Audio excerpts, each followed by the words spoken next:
देखिए, हमारी सरकार ने ये फैसला किया कि जो भी बीजेपी के द्वारा अधूरे कार्य छोड़े गए थे उसमें तुरंत प्रभाव से उन कार्यों को पूरा किया जाए। इस दृष्टि से हमारी सरकार ने कार्य किया है। तो अब हम जो इनके अधूरे कार्य है उनको पूरा कर रहे हैं।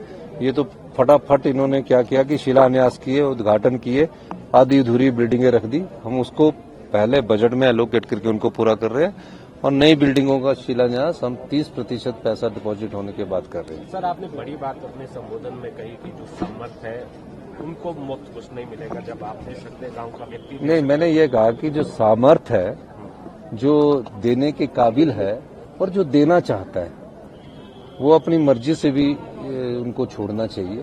तो ये अच्छी बात है ना। अगर मुख्यमंत्री और उसके मंत्रिमंडल और उनके अधिकारी जो छोड़ना चाहते हैं सब छोड़ेंगे। तो उसमें मंत्रिमंडल के सदस्यों ने तो पहले ही कह दिया, तो अपने आप से भी समाज को कुछ देना होगा। सर, 2 साल का जश्न होना है, आज आप बैठक भी कर रहे हैं, किस तरह से अचीवमेंट्स को लेकर और फॉर्मेट क्या रहने वाला है, किन किन को बुलाया जाएगा? देखिए, 2 साल के जश्न तो नहीं है, 2 साल का हमारा कार्यकाल पूरा होने जा रहा है और कार्यकाल पूरा होने पर 2 साल में हम प्रदेश की अर्थव्यवस्था को पटड़ी पर लाने में सक्षम हुए हैं।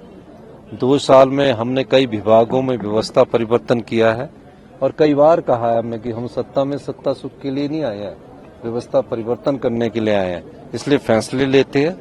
हम फैसलों से नहीं घबराएंगे क्योंकि फैसले हिमाचल के हित में, व्यक्तिगत हित में नहीं है। पर जो भारतीय जनता पार्टी की सरकार थी उन्होंने व्यक्तिगत और पार्टी हित में जब फैसले लेकर प्रदेश की संपदा को लुटाने का कार्य किया, हमारी सरकार उस प्रदेश की संपदा को लुटने ना देगी, ना लुटाने देगी, बल्कि उसको संपदा को अपने पास लाकर आम किसान, जनता और महिलाओं के सम्मान के लिए और युवाओं को रोजगार देने के लिए खर्च करेंगे। सर, हाइड्रो पावर प्रोजेक्ट में जो पिछले दिनों जो कोर्ट का ऑर्डर आया था उसमें सरकार ने 64 करोड़ जमा कर दिए गए हैं, ये इन प्रोटेस्ट है क्या? नहीं, ऐसा होता है कि जब सरकार 64 करोड़ रुपया जब उसका आर्बिट्रेशन और सिंगल बेंच ने फैसला किया है, उसके पास एक नियम है जिसमें जिसने पैसे लेने होते हैं वो बोलता है कि आप किस प्रॉपर्टी का वो करेंगे। उस नियम के तहत उसमें आगे बात करते हैं और उसकी अपील तब सुनी जाती है जब उसके पैसे जमा होते हैं। तो उसमें पैसे जमा करने में थोड़ी सी देरी हुई, मैंने उसकी भी जानकारी प्राप्त की है।